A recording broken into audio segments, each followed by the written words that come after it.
पवदन खिलारमध्ये आपल्या सर्वांचं स्वागत. आता सध्या 2025 पुशेगाव यात्रा चांगल्या पद्धतीनं बैल बाजार भरलाय. त्यातील एक नामांकित अशी जातिवंत दावण श्री सागरगिरी सागर गोसावी शिंदेवाडी यांच्या दावणीला आत्ता आपण सध्या आहोत आणि ही मोठमोठी धिप्पाड अशी बैल आणि मालकांचं जराशी मार्गदर्शन आपण आज घेणार आहोत. नमस्कार. नमस्ते. तर आपल्या चॅनलला आपली ओळख करून द्या. माझं नाव सचिन गोसावी. आमचे बंधुराज बैलाचे नामांकित असे व्यापारी आहेत. आज परमपूज्य ब्रह्मलीन सद्गुरू सेवागिरी महाराजांच्या 78व्या समाधी संजीवन समाधी सोहळ्यानिमित्त बैल बाजाराचं आयोजन दरवर्षी केलं जातं. याही वर्षी तेवढ्याच दिमागामध्ये आयोजन केलं गेलेलं आहे. विशेषतः पाहिलं तर बावधन हे गाव जे बगाडासाठी प्रसिद्ध आहे. अशा बावधन गावातून दरवर्षी भरपूर अशी त्या ठिकाणी लोक येत असतात आणि बैलांची जी खरेदी आहे ती नामांकित खरेदी अशी त्या ठिकाणी केली जाते. आणि याही वर्षी आपले 4-5 बैल त्यांनी बावधनमध्ये खरेदी त्या ठिकाणी झालेले आहेत.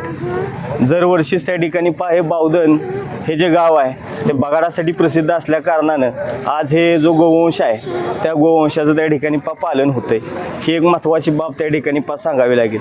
त्याचबरोबर बैलगाड्यांच्या ज्या शर्यती आहेत त्या शर्यतीमुळे सुद्धा ह्या वर्षी त्या ठिकाणी बैल बाजार जो आहे तो गेल्या वर्षीच्या मनाने यंदा भरपूर असा भरलेला आहे. यामध्ये देवस्थान ट्रस्ट असेल, श्री सेवागिरी महाराजांनी देवस्थान ट्रस्ट मार्फत सगळ्या ज्या सुविधा आहेत, पाणी असेल, वीज असेल, या सर्व सुविधा त्या ठिकाणी सर्व व्यापाऱ्यांना पुरवल्या जातात. हे विशेषतः मानावं लागेल. आणि खरं सांगायचं म्हटलं तर खिल्लार आणि गोवंशाचं जर जतन करण्यामागे बावधनकरांची खूप मोठा त्या ठिकाणी मोलाची अशी त्या ठिकाणी साथ आहे. आणि त्यामुळेच दरवर्षी आपल्या या दावणीमधून विक्रमी अशी त्या ठिकाणी विक्री होत असते. बरं, महाराष्ट्रातनं येणाऱ्या सर्व भाविकांना सेवागिरी दर्शनासाठी किंवा बैल बाजार बघण्यासाठी आवर्जून काय सांगाल की दरवर्षी एक दिवस आवर्जून सुट्टी काढून बाजार बघण्यासाठी यावा, तर ह्या बाजारातलं वैशिष्ट्य थोडंसं सांगा. या बाजाराचं वैशिष्ट्य म्हणजे जो हिंद केसरी किताबाचा जे मैदान आहे ते अतिशय नामांकित असं मैदान महाराष्ट्रातलं आहे की जे ओरिजिनल हिंद केसरीचा जो मान आहे तो पुसेगावमध्येच त्या ठिकाणी मिळतो. आणि या गुलालाचं एक वैशिष्ट्य आहे की वर्षभर एकदा का बैल गुलालामध्ये जर राहिला तर त्या वर्षभरामध्ये तो बैल गुलालामध्येच असतोय. हे या मैदानाचं वैशिष्ट्य आहे. याही वर्षी त्या ठिकाणी एक नवीन जोड जो आहे तो त्या ठिकाणी सर्व बैलगाडा शौकीनांना बघायला मिळाला.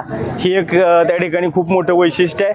आणि त्याचबरोबर जो बैल बाजार आहे तो बैल बाजार खरोखरच नामांकित आहे. महाराष्ट्रामध्ये जर पाहिलं तर काही ठराविकच त्या ठिकाणी बाजार भरतायत, पण आपला हा पुसेगावचा जो बाजार आहे तो खरोखरच त्या ठिकाणी नामांकित आहे की ज्यामध्ये उंच मापाची आणि धिप्पाड अशा बैलांची त्या ठिकाणी विक्री होते. हे या आपल्या पुसेगावच्या यात्रेचं खरोखरच मोठाचं वैशिष्ट्य आहे. तर आवर्जून सर्वांना आलं पाहिजे. आवर्जून सर्वांनी त्या ठिकाणी दरवर्षी आपल्या या रथ उत्सवासाठी त्या ठिकाणी आलंच पाहिजे. आणि शिवाय जो खिल्लारचा जो त्या ठिकाणी जो आनंद आहे, जो बैल पाहण्याचा जो आनंद आहे तो घेतला पाहिजे असं आमच्या त्या ठिकाणी आमच्या पंचकृषीच्या वतीनं त्याचबरोबर मी चॅनलचे आभार मानतो.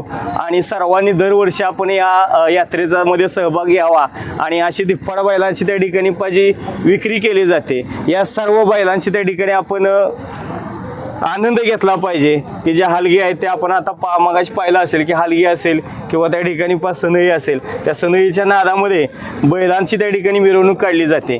असं हे एकमेव असणारं महाराष्ट्रातलं त्या ठिकाणी देवस्थान आणि या देवस्थानाने भरवला जाणारा जो बाजार आहे तो अशा स्वरूपाचा आहे. बरं, आता तुम्ही किती वर्ष झालं या बैल बाजारात किंवा व्यापारात पडला? आता आमची जर पाहिलं तर या बैल बाजारामध्ये 3री पिढी आहे. आजोबांपासून त्या ठिकाणी जसं आजोबा सैन्यामध्ये होते, आजोबांनी त्या ठिकाणी रिटायर झाल्यानंतर त्या ठिकाणी हे सुरुवात केली.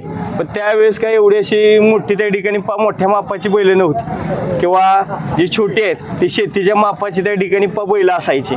पण आज जर बघितलं तर शेत अवजार त्या ठिकाणी आल्यामुळे बैलाकडे लोकांचा बघण्याचा दृष्टिकोन राहिलाय. पण कमी राहिलेला आहे. पण आपण बघतो की खरोखरच असे काही शेतकरी आहेत की शेतकरी अजून सुद्धा त्या ठिकाणी गोवंशाची जपवणूक करतात. त्याचबरोबर ज्या देशी खिल्लार गाय आहेत ते सुद्धा आज त्या ठिकाणी शेतकऱ्यांच्या त्या ठिकाणी दावणीला आपल्याला बघायला मिळतात. हे त्या ठिकाणी वैशिष्ट्य आहे. आता जर पाहिलं तर त्या ठिकाणी हा बाजार आणि आमची तिसरी पिढी जर पाहिली तर खरोखरच मोठी आणि उंच दिप्पाड जी कर्नाटक आणि खालून त्या ठिकाणी जो भाग आहे कर्नाटक भाग असेल तिकडून त्या ठिकाणी ही मोठ्या प्रमाणावर खरेदी केली जाते आणि खरोखरच त्या ठिकाणी ह्या गोवंशाचं त्या ठिकाणी जतन केलं जाते. बावधन खिलारला माहिती दिल्याबद्दल धन्यवाद. धन्यवाद. थँक्यू. तर अशा पद्धतीनं ही दावण सागरदारांची आज आपण पाहतोय. अशी मोठमोठी बैल बावधनकर सर्व इथं उपस्थित आहेत आणि चांगल्या खरेदी झाल्याबद्दल आता हे मिरवणूक काढायची ठरलेली.